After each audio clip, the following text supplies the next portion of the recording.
And we are live. All right. I'm waiting on Zach and Justin. Um, but before they get in here, go ahead and start letting some of y'all get the notifications that I'm live right now.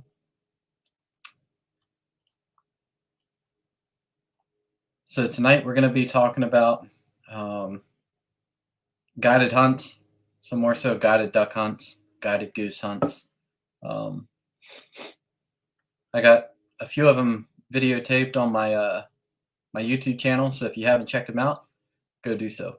One of them's really good. Two of them are very bad. Here comes Zach. Here he is. What's up, man? Okay. I was drank a little too much, and it was a little difficult for me entering in the link here. Yeah, Justin said he's like driving or something, so he's gonna be a little bit late. Well, I guess we'll see him here in a little bit. But right, we don't have very many people watching right now. But yeah, I figured that we talk about the guided guided hunts. I mean, we could talk some guided duck hunt or guided deer hunts and that sort of stuff too. yeah. I mean, I think the guide stuff, it all goes, it kind of all goes together, whether if they're hunting waterfowl or deer or whatever. And fishing, I guess, too, in a way. I am big. I'm real big in fishing, and I cannot stand when people come out and they look at this huge tuna I caught. It's like, no, you paid a guy to show you where to get that tuna, and he rigged up the reel, and all you did was reel in. You didn't do much. Yeah. I think you get more self pleasure with actually being the one out there to necessarily scout. Take your check out the land. Mm-hmm. Check out what you're doing. Like we said, mark everything on Hunt on X, and just really check the areas out, and then you got to be out there. You got to be out there every day hunting it. Mm-hmm. And that, I think, is when you shoot something or kill something or catch something, and you put in the time and effort, it feels so much better. Oh yeah, definitely. Any rich person can go out there with $10,000 and go out there and kill the biggest buck. Anybody can do it. Yep. I mean, they even got companies where you can go and actually auction off the buck. Like they bring them to the auction, you buy it, and then you go out and you hunt it like the next week. They turn around and dump it on a farm. That's insane. It's just it's I don't know. I don't think it's very sportsmanlike, to do stuff like that. There's a place locally here that does duck hunts and quail hunts, and I said, well, that'll be pretty cool. I'll try it out. I'm not gonna name any names. And all they do is they go up on like a 5-story tower in front of a pond, and they lob the freaking duck off it. You pay for so many ducks, and then you're at the bottom, and the duck starts flying away, and you shoot it as they toss it off the 5-story. Yeah. And I'm like, that's not duck hunting. That's not quail hunting. That's not fun. That's kind of messed up, though, really, if you think about it. And they're caged up and everything. They go up there and they just like, floof, just throw it off and let it fly. And then, you shoot it. You don't. That's wild. Well, I shouldn't say that's wild. That's caged. Yeah. Yeah, it's nuts. And like I've been on, guided fishing trips. And the first guided fishing trip I went on, we went out of the Outer Banks, out of the Oregon Inlet, and we caught tuna, dolphin, well, mahi. Caught, what else did we catch? I want to say king mackerel, and I think that's about it. But I mean, it was I don't know how much my dad paid for it, because I was in I want to say 8th or 9th grade when we did that, and it was cool, but growing up fishing the entire time and not having any say of oh, we should go try this spot, or we should do this differently or whatever. It was kind of just sit down and reel in the stuff. you know. Yeah, Um, and when my father, he lived in Outer Banks there for a while, and then he lives in Florida now. And Florida's, I mean, we all know, totally different environment. Totally different than what we have mid East Coast here. And yeah, what he did was he hooked up with a guide and went out, and he was like, "Look, I don't want you to rig up stuff for me. I'm bringing my own rods and reels. I just want you to show me how to catch fish here locally." And he went out with the guy, 3 or 4 times. The guy taught him some things, stuff like that. And that I feel like is more beneficial than you just going out there and saying, "Hey, there's gonna be a deer walking through here, about 100 yards in about 10 minutes, and you're gonna shoot that deer." yeah, Or I haven't been guide. I know you all have been duck hunting on a guided tour hmm for that veteran thing. I don't know how. I know you said that was kind of the guy just wanted to yeah. stay in one spot. Well, we'll deep dive into that, but go ahead and finish your point. But I think you get there's two differences. It's where they do everything for you, or if you're just sitting there trying to learn, that's something else. A guide hunt. Yeah, If you're trying to sit there and learn, you're paying a guy to kind of teach you. I feel like it's more beneficial. But if you're just paying someone and you're just out there just blasting crap, just shooting stuff that just it's not you're not a sportsman. I'm sorry. yeah, yeah. And It's I completely agree with that. If you're just using it just to go, just burn through a whole bunch of shells and kill shit. Um,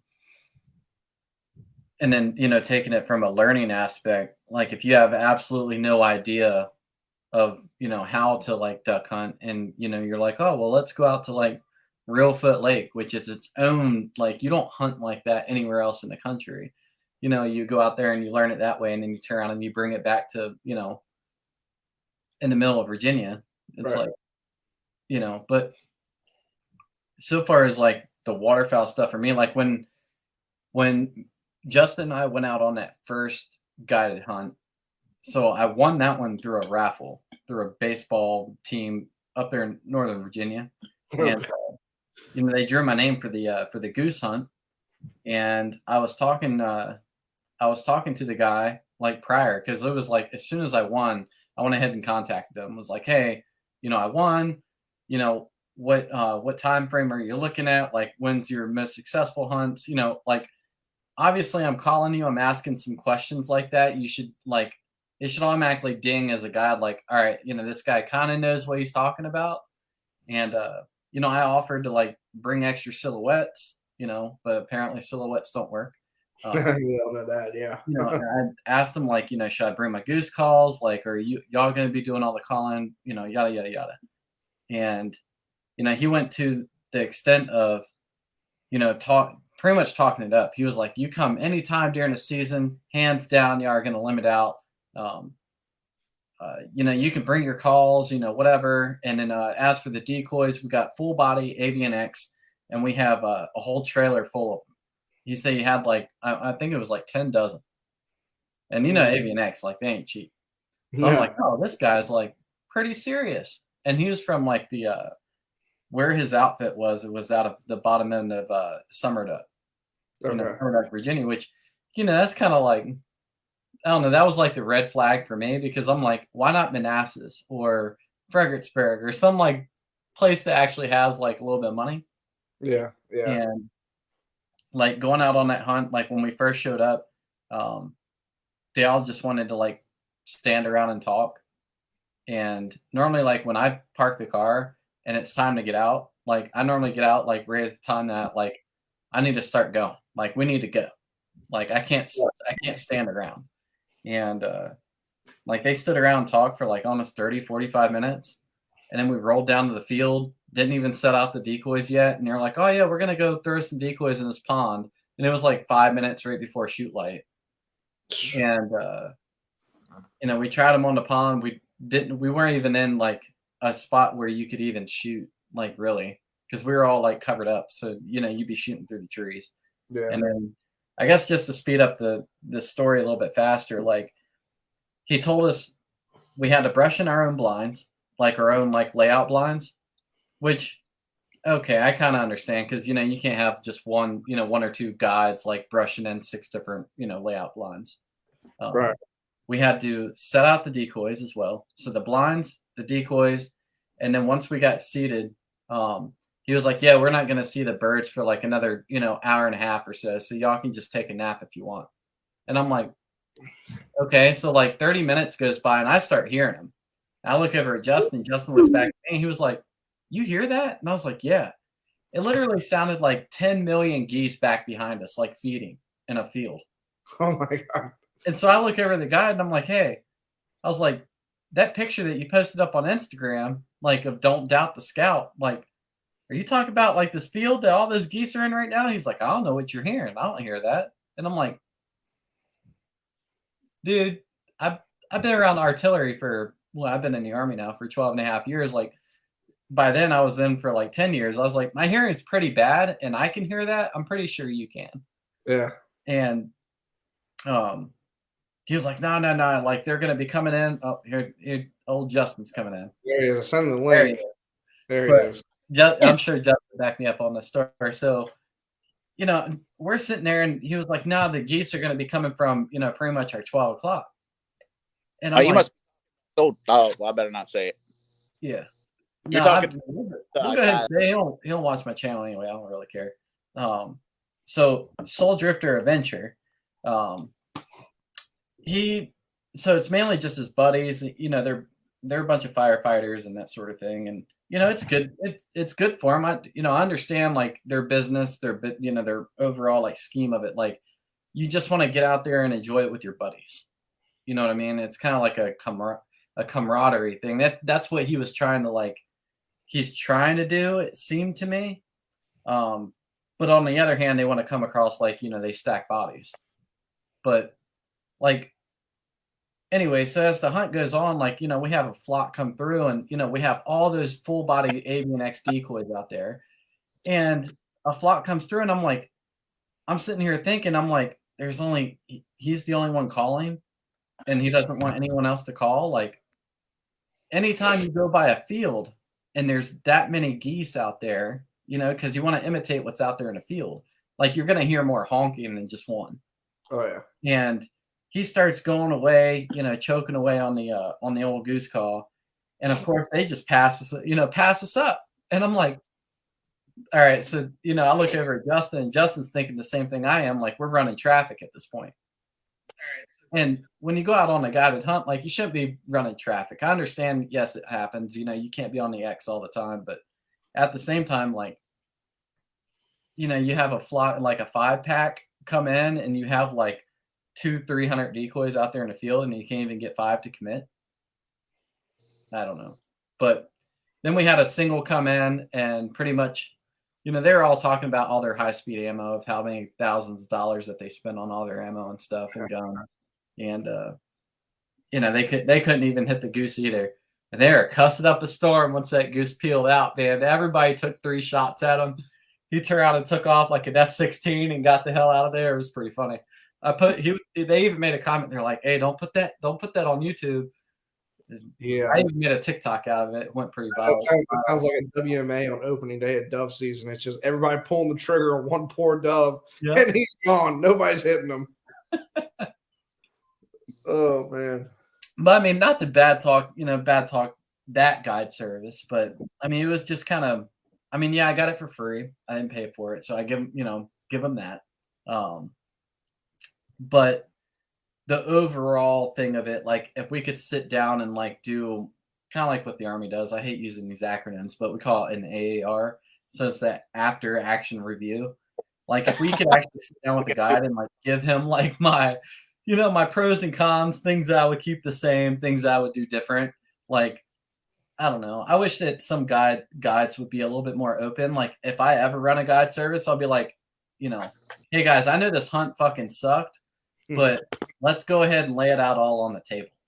Right now. Like, what could I have done different to make this a better experience for you?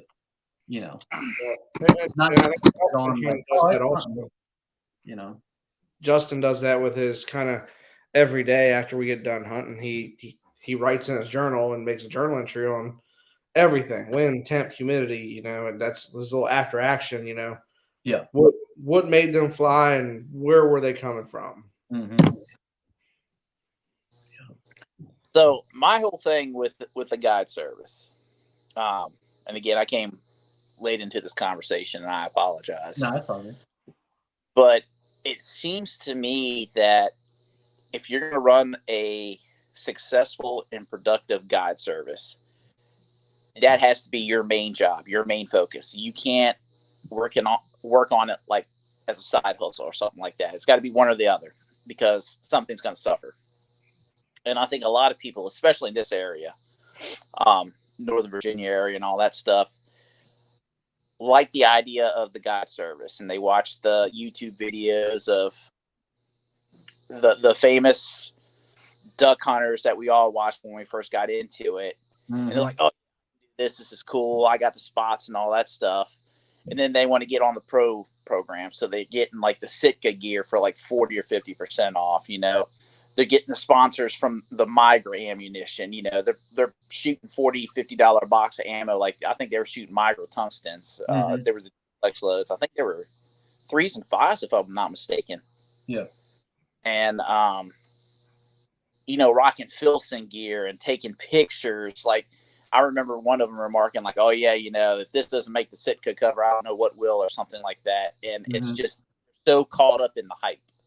Yeah. Like it's not about the struggle; it's about the hype. Like, what can I get to make me look like I know what I'm doing, so I can convince other people I know what I'm doing? So my lack of, I don't want to say competency because that's not the correct word, but my lack of experience doesn't seem as marginal. And then we went on another guide hunt, which I'm going to be honest and truthful with you. There's only 2 guide services I'd go with now. One would be Cadillac Creek Outfitters, just because 1, I like their videos, and 2, I like the way they conduct their business. Mm-hmm. And another one, and Chris is going to hate me for saying this, but the other one I'd go to just for the experience. Yeah. Yeah. But again, that one, the Cadillac Creek, I would expect to get my limit and see thousands of birds. The other one, I would go just for the experience. Yeah. There'd be a lot of laughs and, cutting up. Right. Yeah. But neither one of these were that. It was like, oh yeah, they sent a picture of Chris like through a spotting scope, and there must have been 1,000 geese in this field. Well, yeah, that's good. They found the X, but that's not where we're hunting. Yeah. And same thing with the other guide service that we went with. It seemed to me that they were hunting for their buddies, not for us. So they put us saps out there where they knew that, yeah, we might be successful. We might shoot a few. But their main focus was, okay, we're scouting for tomorrow when we take our buddies out so they can limit out. Yeah. And that's what really pissed me off. Like when we went out to Tennessee, we hunted with that other group. I mean, what they do with the vets is awesome. I'm totally for that. But you have, I don't know, 100, 200 decoys. And I mean, they're nice decoys too. They're like 80 and X or lifetimes. They got the Mojos, they got the Lucky Ducks, they got all this other stuff, and we have 15 speckled bellies out there, maybe 6 mallards or something like that. Yeah, and it's like, okay, you're hunting a flyway. Like, these flocks are hundreds. It's not like Virginia where you may get 6-pack or 12-pack, or like that one year, that was the exception rather than the expectation of all the geese that were flying around. But you're not going to pull birds out of a flock of 100 when you only got 20 decoys sitting on the ground. It's not going to happen, especially if you're not on the X. Now, if you're on the X, it doesn't matter if you got 1 decoy or 1,000 decoys. That's where they want to be. Yeah. And that's another thing. These people that see these videos, and people are putting out 2,000 or 3,000 silos and socks and all that stuff for snow geese and stuff like that. I mean, yeah, that's all fine and good. But if you're on the X, you don't need all that. Yeah. You need just enough to draw them in and to cover your hide. Mm-hmm. Because if you're snow goose hunting, you're probably not even using a layout blind. You're using like a ghillie blanket and a wedge pillow. Yeah. So that's what frustrates me, and that's kind of, it leads back to what we talk about. One, don't get caught in the hype. You know, it's not about the gear, it's not about the guns, it's not about the shells. It's about enjoying the outdoors, the camaraderie, the conservation for wildlife, and just being a good steward of the land. It's not about going out there and getting your Instagram picture or your YouTube video so you can get 1,000 views or something like that. I mean, that stuff will come. Like, if you're passionate about something, you're good at something, and if you're good at something, other people are going to follow. Mm-hmm. So, you got guys out there that the only thing they concentrate on are bag limits. Like, if you're not killing whatever, if you're not killing your 6 bird bag limit or your 5 bag limit of geese or 6 or whatever it is, it's not a good hunt. Yeah. And that's the mentality I wish we would get out of. And that's kind of one of the sides of the double-edged sword of the industry now that it's getting so popular. Mm-hmm. Is people are so worried about bag limits and killing stuff and the latest high-speed gear and this, that, and the other. I mean, you can go out there. Chris goes out there with an 870 with a $20 box of Kent's Fat Steel and kills more ducks than I've seen people with Super Black Eagle 3s. And, they're shooting tungsten. They're shooting, the Heavy X or the, Heavy X2s or whatever like that. Yeah. I mean, you don't need to spend a lot of money to be successful. And, the only thing that was good about that guided hunt that we went on in Tennessee was that it got me down to Tennessee, so I could really see what birds were really about. And Chris will tell you, both times that we've hunted, we either got more or saw more when we were by ourselves than when we were in a guided hunt. Yeah. So we could have taken, I forgot how much it was that we paid both of us to go on that hunt. What, like $400 between the two of us? $450 something. $250 a person. So $500 mm-hmm. plus the gas and all that stuff. We could have bought, a dozen and a half lifetime decoys and a lucky duck on sale at Rogers, and we would have been ahead. Yeah. So, I mean, like Chris was talking about, are you going to go on that guided hunt at Reelfoot? So I'm considering it, and that's another thing that's it's popped up because like I was talking to this guy on Virginia Waterfowl, Facebook group, and because he posted up this picture and he was talking about Reelfoot, and I was like, this is Virginia Facebook group, like, okay, I guess you're working other states to try to get business, like, hats off to you. Yeah. But he was like, his price and like what he was offering for the package deal, like it didn't make sense. Like it was way too expensive. And, I commented on it and I was like, hey, like the average price out there at Reelfoot, which I know, I even know some of the guides out there on Reelfoot, like the average price is from $200 to $250 per person.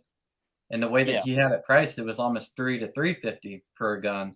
But he was offering like, breakfast and lunch, but dinner was on your own, and then the lodging. And I guess that's where he figured in was like, well, I'll get him with the lodging. And that's how I'm able to bump up the price, but actually make it seem like a good package deal. But like I've gotten 2 offers to go out there and hunt out of the actual like family blinds. It's not like blinds ran by the TWRA. So I got 2 chances for that, and I'm not paying for it. It's just, friends through Instagram, that sort of thing. But actually paying for it, I'm still on the fence about it. So like I've talked to Chase multiple times about, guided hunts and that sort of thing. And he really wants to go out to like Arkansas, and like, I'll pay for an Arkansas hunt for the experience. Like, I'm not going to go out there and expect to, slay ducks in the timber, but I think it would be fun to go like sit in the timber and at least try, I got the hook up an Arkansas guy too. We can talk about that later if you ever want to run out there. Yeah. I got a guy. He's a guy at work. His family lives at Arkansas, and they run a guided business out there. Okay. I mean, hey, the room that I'm in right now, Justin tell you the size of it. It's got a queen size bed. It's more than welcome to you sleep in it, and I'll finish out the drive out to Arkansas. So y'all fly in, and I'll do the driving. That's definitely on my bucket list, is to do an Arkansas guided hunt. But I don't think, being now that I know enough about Reelfoot to be able to hunt it on my own,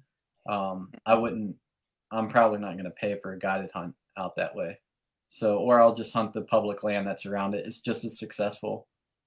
So, and some of them don't even have blinds on it. You just got to boat in. So, and I mean that's where Zach and I are kind of running into a writer's block, if you will, is that like we don't have a boat, so we don't have the access to get, to Kerr Lake, or I guess it's Kerr Reservoir in Virginia. I looked that up. It's like a huge freaking lake. I think that's what it was. Wasn't it Kerr Lake that you had sent us or something? It's down like on the North Carolina Virginia border. Yeah, I think that is Kerr Lake. Yeah, I think. Might want to subscription one out, so I don't have 1X right now. Yeah, but I got 55 acres we can hunt in Farmville. It's on the lake also. Yeah. Don't forget about that. We just have to go over there and do some little land management. I mean, we got kayaks, so we can always go out there and hunt out of kayaks and just do the blind thing. Yeah, we could also get a bunch of 55-gallon drums and build our own little blind, just sail it on out there. Styrofoam. Well, Phil Robertson did just get a bunch of that construction styrofoam and float a blind out there. There you go.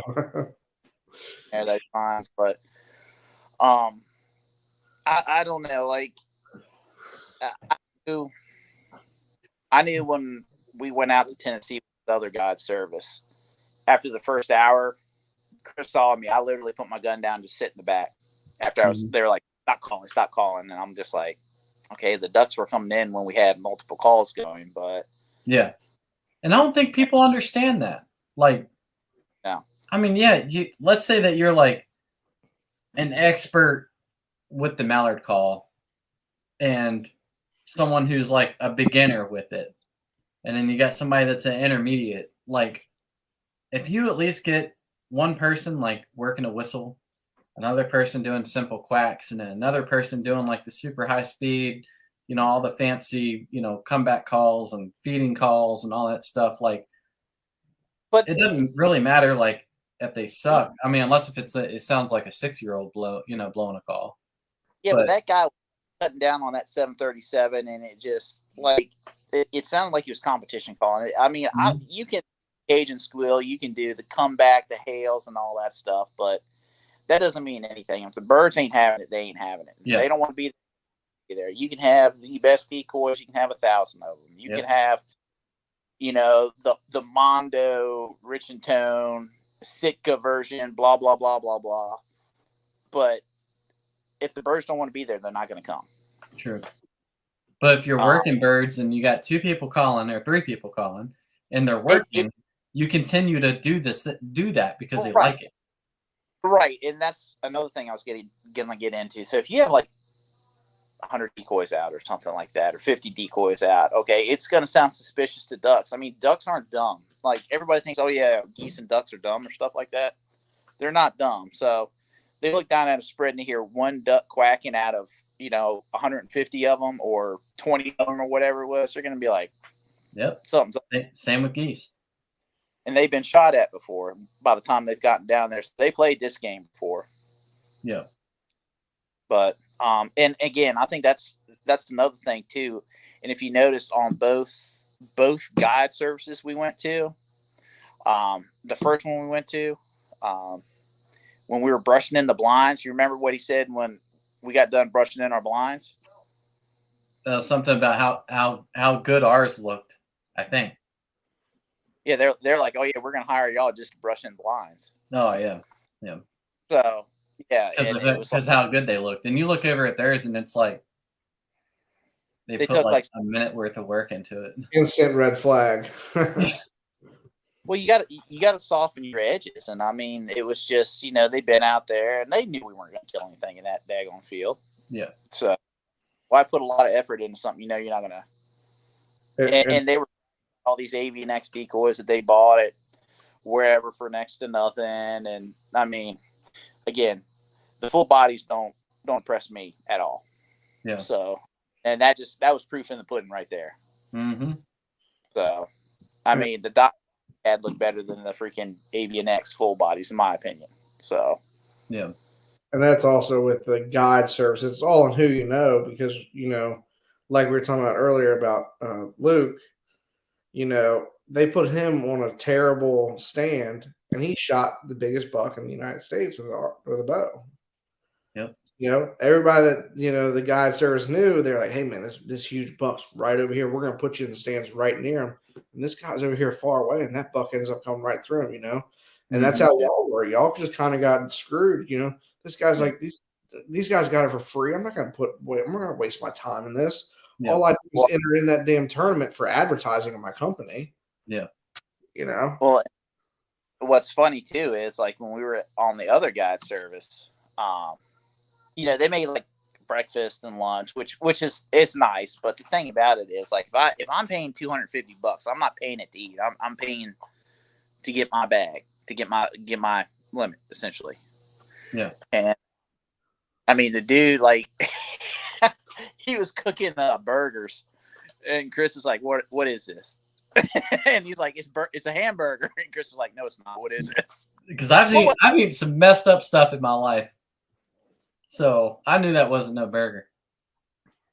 He putting a lot of seasoning and a lot of sauce on it. What did it end up being, Chris? Goat. Oh God. Yep.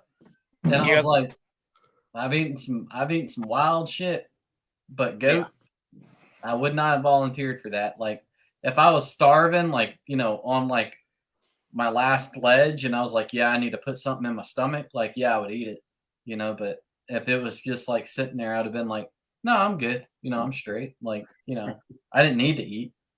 But yeah. Yeah, I don't know. But anyways, so that's my whole ordeal with guides. Like I haven't been impressed. I mean, I guess I haven't. Everybody's gonna be like, "Oh, you just haven't been out with the right one." You're right. I haven't been out with the right one.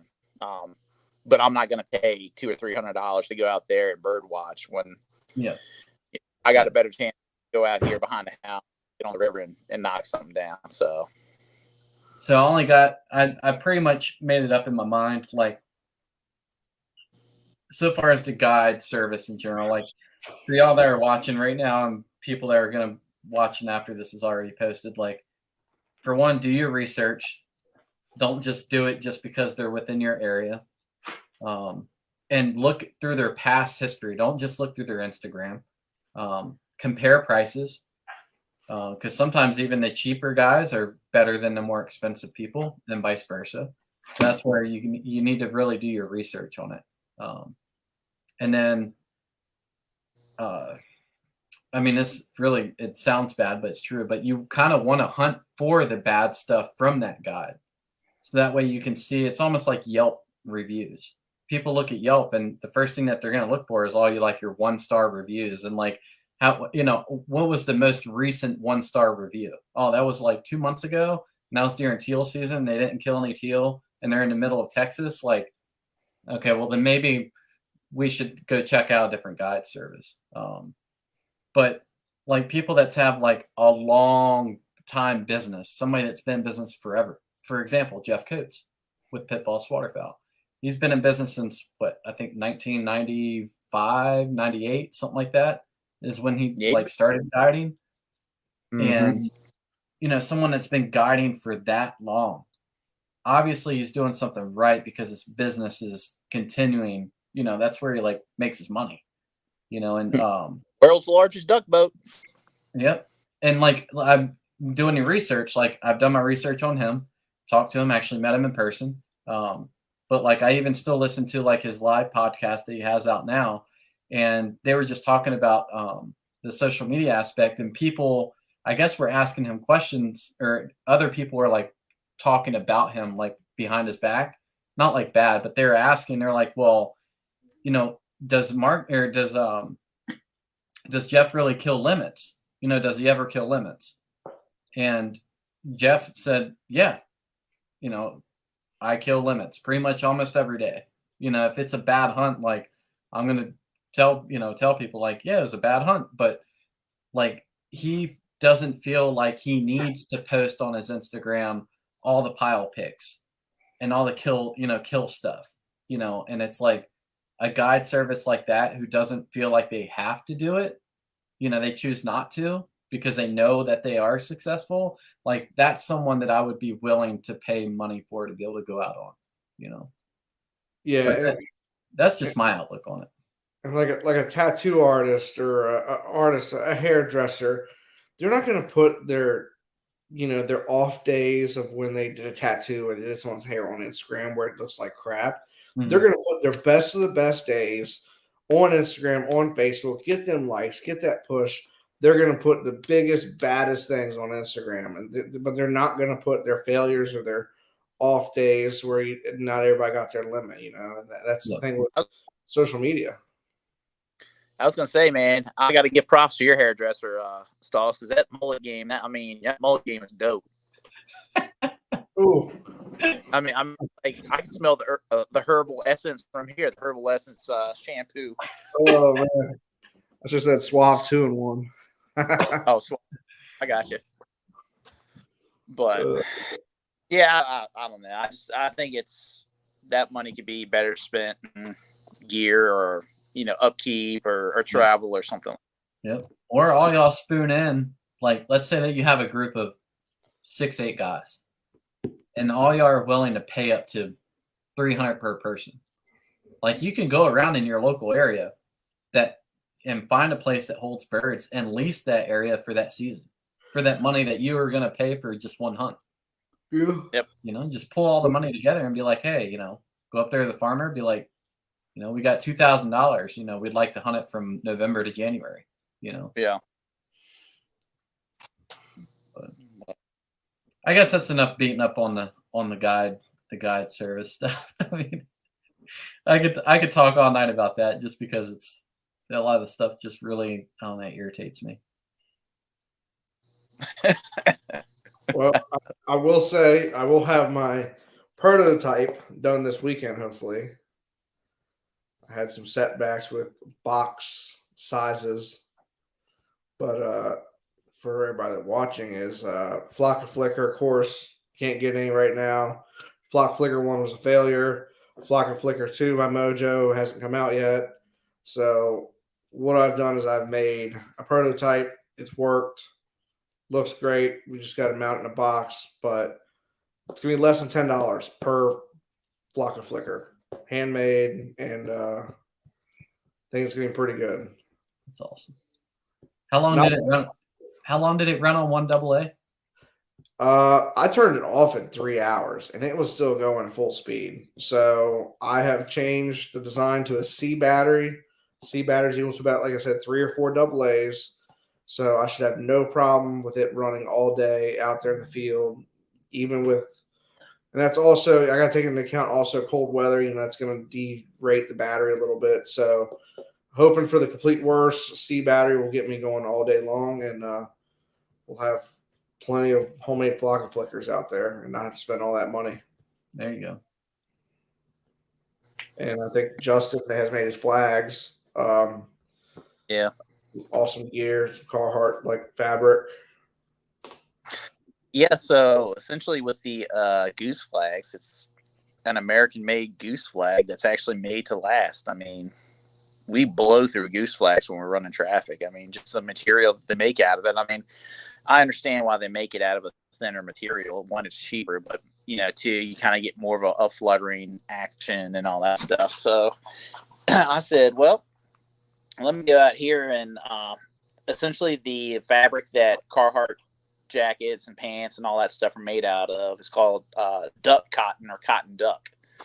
And it's a kind of a tightly woven cotton fabric.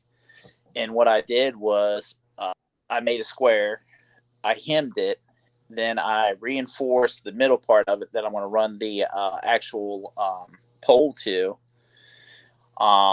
reinforced the bottom part of it that attaches to the flag, and then with the arms. I bent the arms at kind of like a 45-degree. Oh, sorry, I got to orient my camera here. Like at a 45-degree angle, so it kind of goes down there, so you actually get like a wing action. And all I got to do is paint the pole and glue the caps on it and put it back together. And I mean, it's good to go. So I'm making a black one for Zach, and then I'm going to make a brown one, and then I'm going to try and like paint like a feather like design on it. It's not going to be like legit feathers, but it's going to have like some gray and a little bit of brown and some little like darker spots and stuff to kind of give it some contrast. And see how that works. But I mean, like what I have in that, you could go to Cabela's or Rogers or something like that and get a goose flag like $20. But I'm curious to see how long these will last compared to those. And the way I'm designing them, like say, the black's not working and they want to see the brown that day. Well, you can cut the zip ties off of it, and if you got the brown show, you can just zip tie it on in the field and hunt with it, and you can have a completely new flag. So it's actually an interchangeable flag. Maybe eventually do a little zipper design on there. You can stitch some zippers on there and just zip them on, zip them off. Yeah. Also, what I'm thinking about doing is I'm thinking about making like a extendable pole, but instead of like my big 13-foot Avery flag I got, this one's going to be like 17 to 21 feet. It's going to be out of like I think I'm probably going to make it out of like inch and a half pipe. So like it'll bend, but it's not going to bend so much. And then what I'm going to do is I'm going to get like I'm probably going to make like a stand spike holder for it to go in there, so I can like put it in the stand spike when they start coming in. Yeah. So I could see you trying to. Well, you have a flock come in right on top of you. You turn around and work that pole and try to like hit one of them out of the air with it. Oh yeah. He already turns red enough blowing that call and throwing that thing around. I can imagine him throwing around that 20-footer. Yeah, we were. We had 2 hand flags, and I think we had that big one, and we were flagging them. And I think that's I think I was using the field proven call then. And I'm sitting there, and I mean, I'm choking on this call, just like flagging. And I'm telling Stalls, I'm like, don't stop, keep flagging. Finally, they start coming in. I was like, thank God. I said, I'm about ready to pass out. He's like, man, your face is red. And I said, you damn right, I'm about ready to pass out. Over there hyperventilating. Yeah. And then we got our buddy over there. Sounds like a daggone goose swallow one of those squeaky horns off of a bike, I'm just like, all right, let me do the calling. Speaking of which, you get your call yet, Zach? I have not ordered it. I'm gonna order it next week. I got that nice, all that time I've been working. I'm gonna order that, and I'm gonna order the Oregon package for our 930s. So yeah, I'm gonna order that. What call did you decide to go with? I'm gonna go with the. Oh Lord, it was the field proven Raptor. It was a Raptor, but it was the Poly. Yeah, the Poly. Yeah, the Poly Raptor. Yeah, because the Raptor Max is the acrylic. Yeah. Yes, we were going with just the regular Poly. You didn't want to go with the old JT call? That one's a little bit hard to learn on. No, not the short fuse. The other one. The beginner one. Yeah. I it's funny, when I first got into this, I thought Duck Commander was that was Jesus right there. Everybody blew Duck Commander, and everything involving Duck Commander was the best, and then you learn that's just Walmart grade crap, I don't know if I would call it crap now. Well, I'm not gonna say crap, but bite your tongue, because let me tell you something. I spent, what was it on that Omen?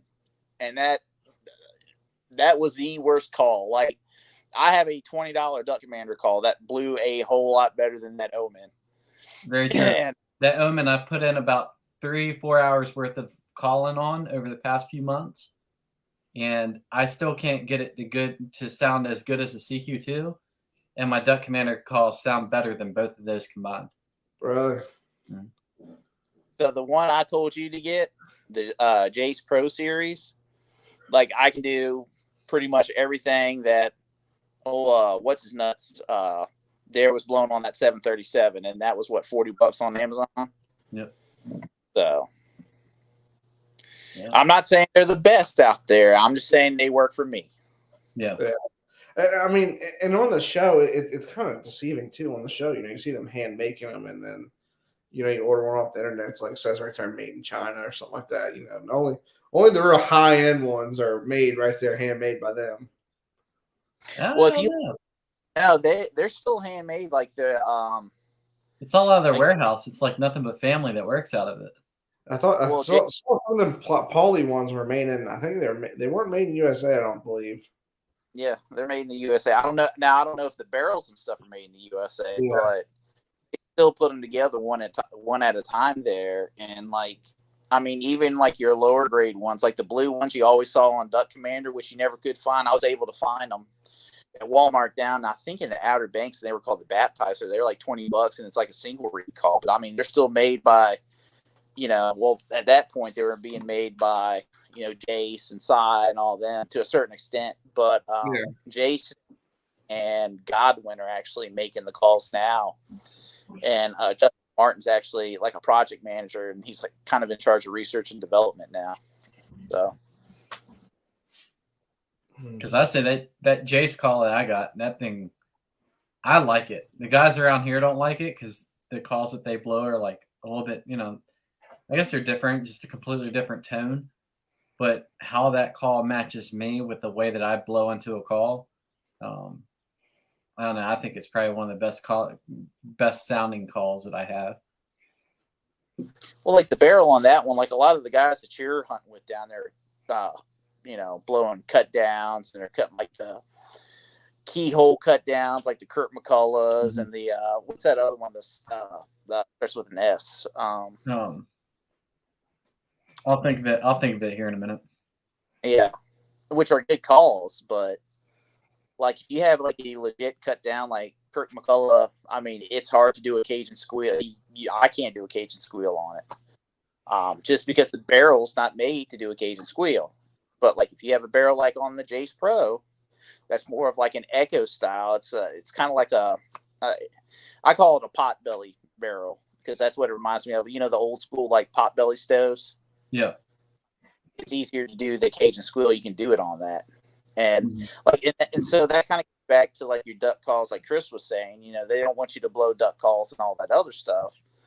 Like when we started hunting together, and you all got your calls, it was just like, okay, blow them. And you're like, well, what if I scare them away? And it's just like, this is the best time to practice with them. It's when you're out here. You're not going to blow a duck call and sound like a duck right away. It's going to take time. But when you're sitting in the blind and you're not doing nothing, instead of being on your phone doing one of these numbers, or, heaven forbid somebody does it, but, I've people drinking or something like that, just, practice on your duck call, and I mean, just like your turkey calls. I mean, I was like, here, take the pot. Never used one before. Here, work on it. Next thing you know, here comes a hen. Right behind us, right 2 feet away behind us, man. We're tucked in, just ducked in like shit. And you remember what I told you after it went away? I said, I thought you said you didn't know how to use a pot call. Mm-hmm. No clue, man. I was just hitting the thing. But, another way that I practiced when I first got into this last year was in traffic, Northern Virginia traffic.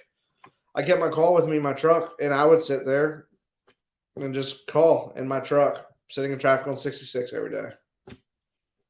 And that's how I learned how to like call and stuff too. Do the hail calls and stuff was just like sitting in there and just sitting there, whack, whack, whack. You don't have to worry about the old lady like getting at you for being too loud or waking the baby up, or you can do it as loud as you want, as soft as you want. You can try different things. And that kind of goes with the comments right now because old Matt's trying to do a call-in contest right now.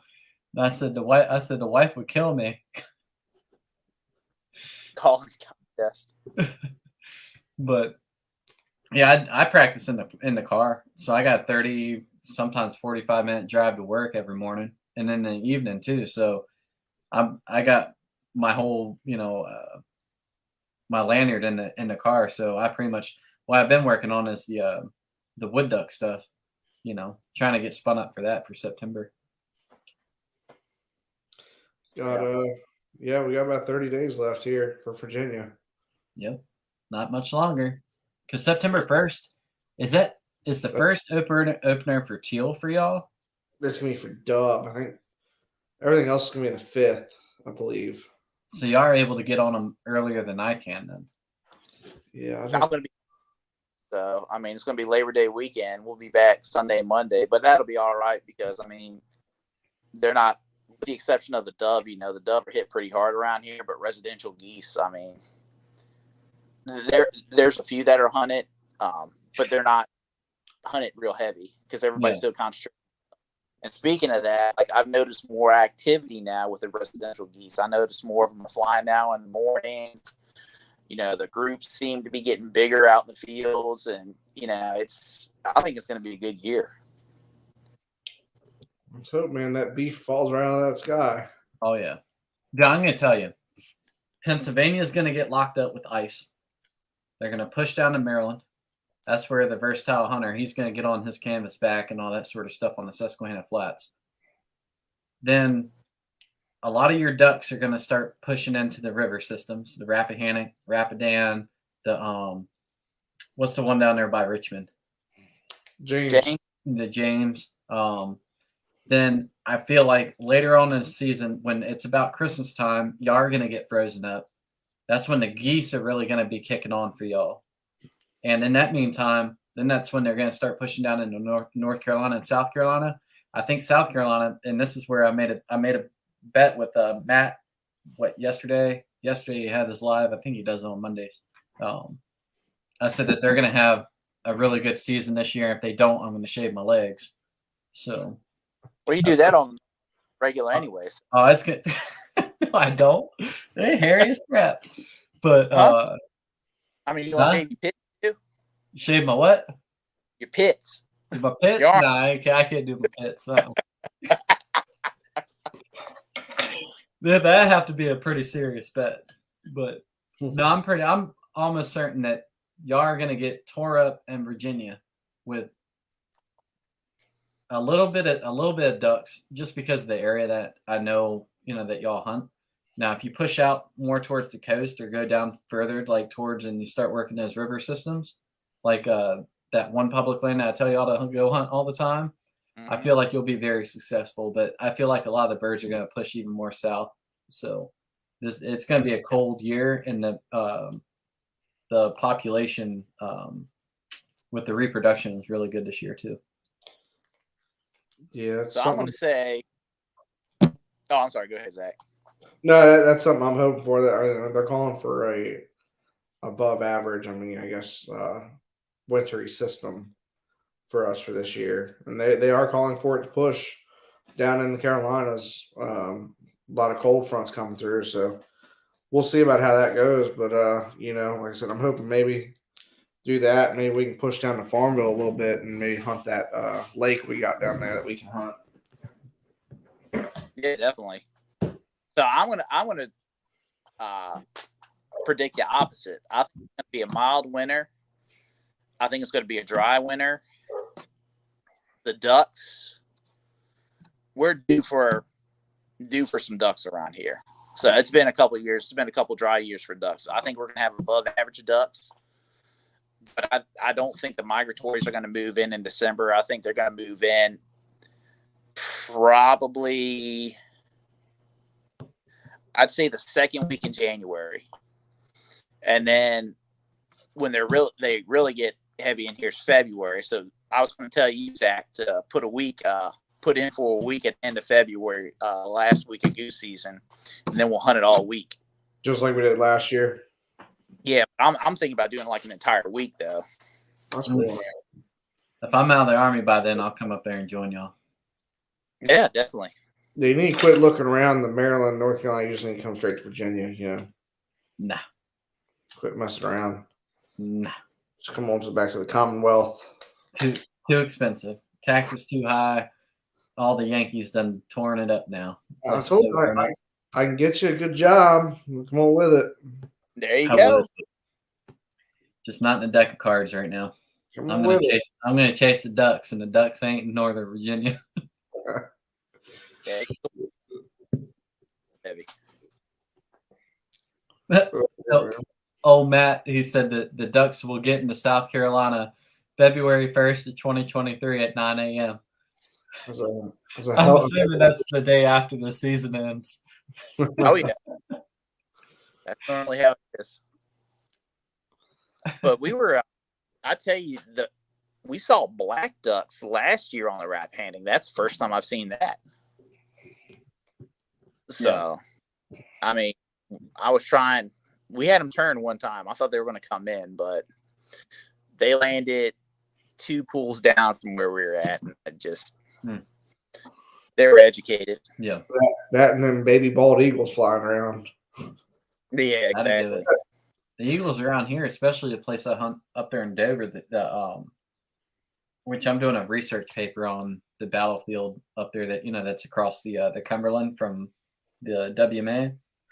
And the eagles actually keep the ducks up and moving around that place. Like they don't sit around and rest very long. So especially like in the early season, like November, eagles they'll either push the ducks out or they'll at least keep them up and moving.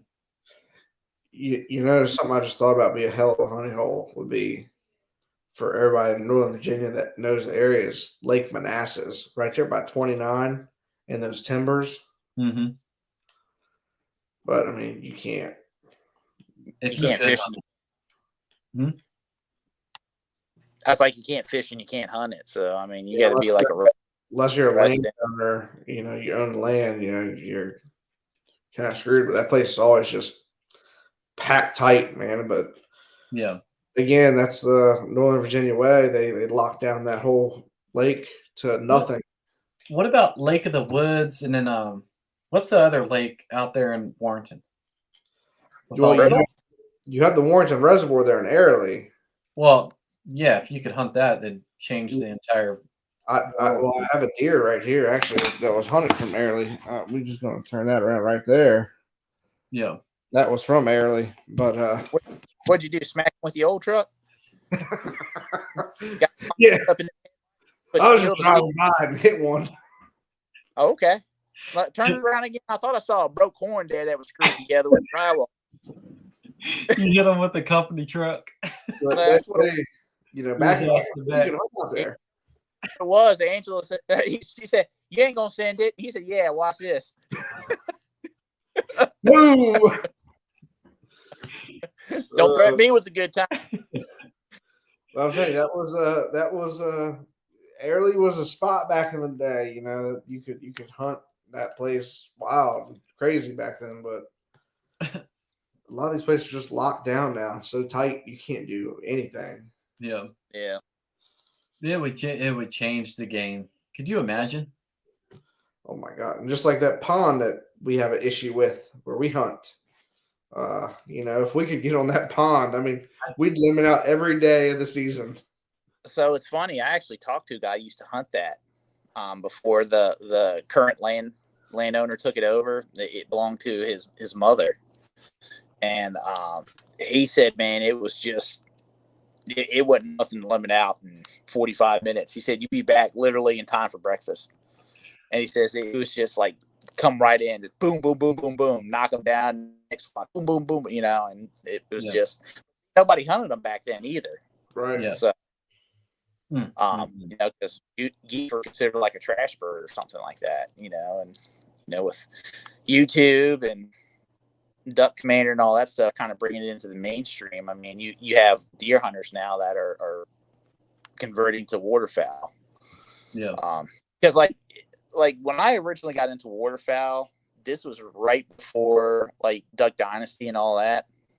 So Duck Commander was about, and I didn't know anything about those guys, but it was just something to do to like, kick the winter blues until turkey season came in, or you could start fishing or something like that.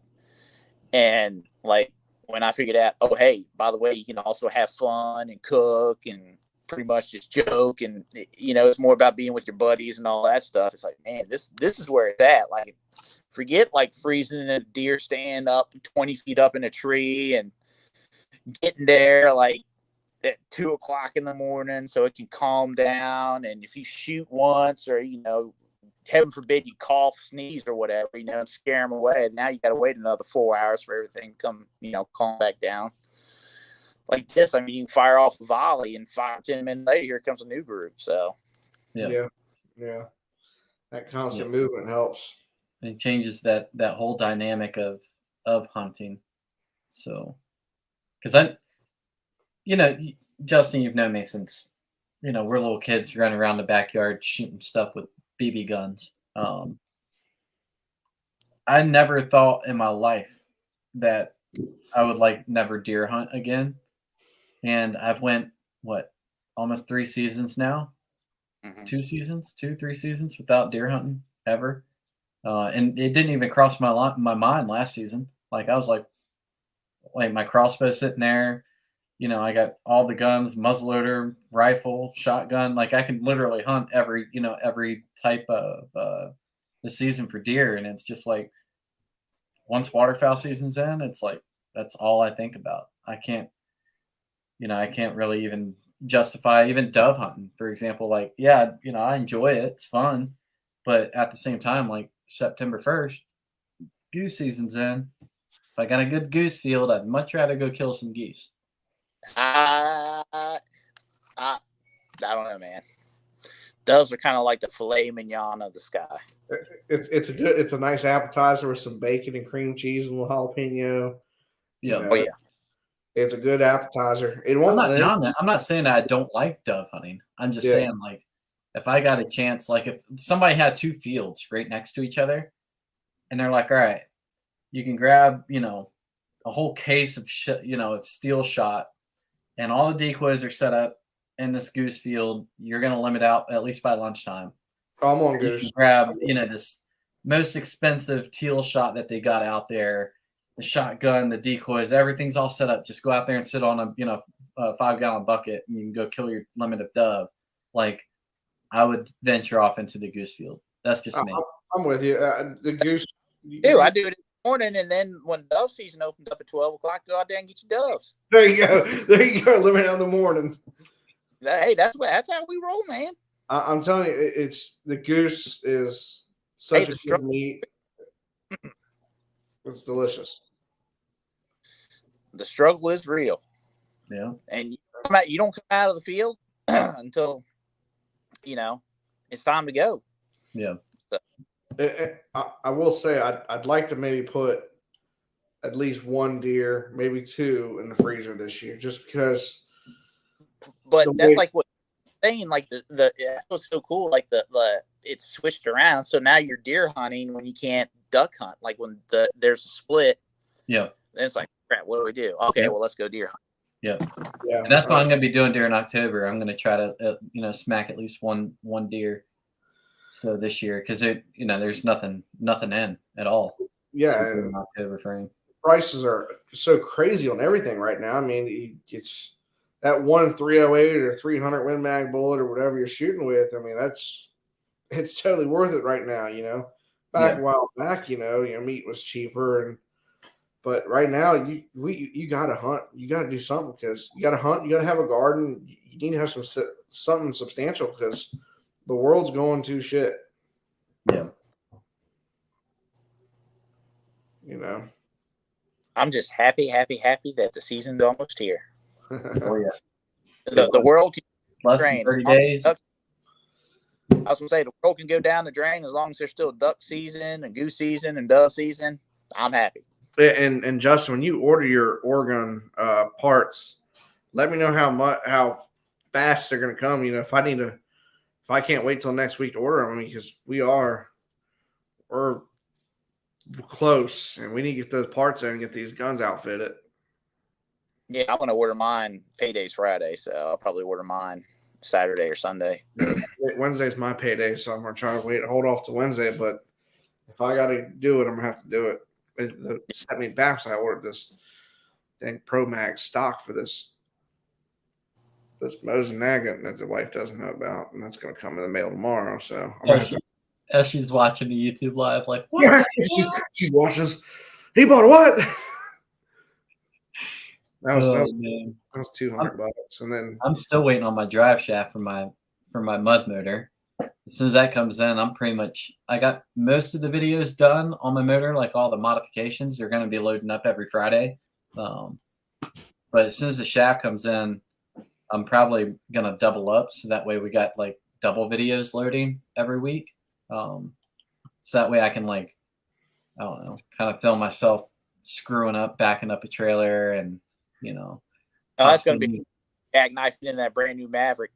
Oh, that's right. Yeah. Oh yeah, that's going to be your viral video right there.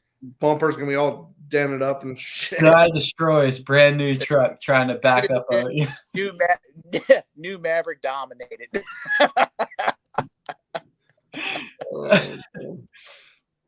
That's going to get 2 thumbs up from me. I don't know what's gonna be better, that or him trying to back it into a damn ramp and then getting stuck in the ramp and sinking into it. Yep. Just sliding. Just slide right in. Oh yeah, that daggone long shaft on that mud motor get caught on that curb as he's backing in there and flip that boat up over the trailer. Ford Maverick forgets plug and boat sinks. Maverick goes into water. has to pull Maverick out with John boat. Oh God. Oh, how the roles have reversed. Yeah. But it seems like we got a decent amount of projects to keep us busy for the next 30 days. But, yeah, I think me and Justin are going to be maybe painting decoys this weekend. Yeah. Oh, it's. I gotta paint the milk jugs, and then I'm done decoy work. So I just gotta finish up with the boat, and then do some practice runs, and that's about it. I think I got about 1.5 dozen, 2 dozen shells that need a fresh paint job. So we're gonna have a damn assembly line.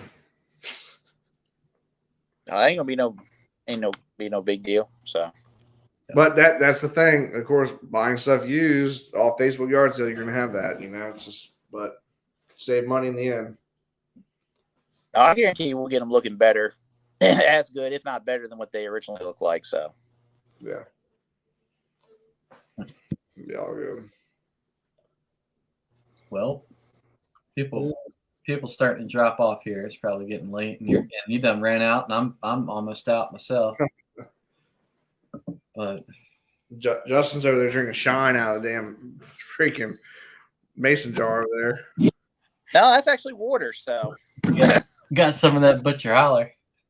Yeah, just straight up. Yeah. Nah, I'm still on the wagon. So yeah. What, the alcoholic wagon or you're off the wagon? Which one are you on? The one where I'm not really drinking anything. So whatever that means. Oh man, off the wagon on ever, but yeah.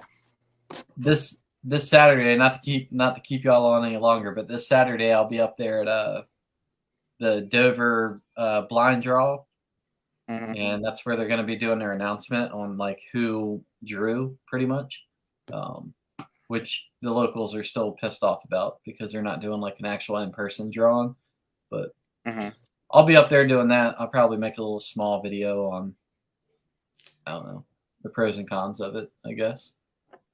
But it's going to be a game warden's son is going to win it, and that's how it always happens.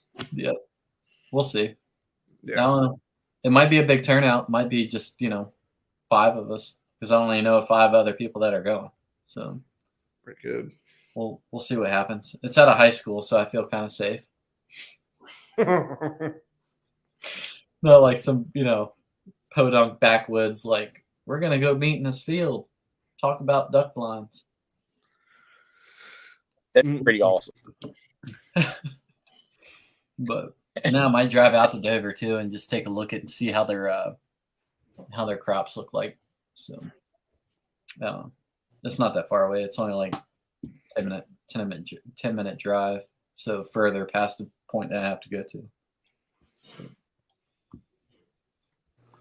No, well, I'm gonna go ahead and hop on off here. All right. Okay. So I appreciate y'all coming on again this week. Yeah. We'll see y'all. All right, man. All right. Bye. Bye. All right, everybody. I appreciate all y'all that have tuned in. Tell you the season is almost here. Y'all keep your heads up, keep your powder dry, and continue getting ready for the season. Like I said, I'll be going up to Dover this Saturday to do the blind draw announcement thing. We'll see how it goes. I'll see you later, TRI. Let's see how the announcement goes. See if anybody wins a blind that I actually know, or hopefully I draw myself. I might do a video. We'll see. Depends. Might get some local help, just to maybe interview some people. And then I got a video dropping this Friday on a modification on the mud motor that I got. Well, it's a Predator engine from Harbor Freight, not really a mud motor. And then, yeah, that's pretty much it. I got a few other videos already pre-uploaded for dropping every Friday, so stay tuned for that. I appreciate all y'all that have tuned in, and as always, I've been Chris, Ducklope Outdoors. Y'all stay safe out there.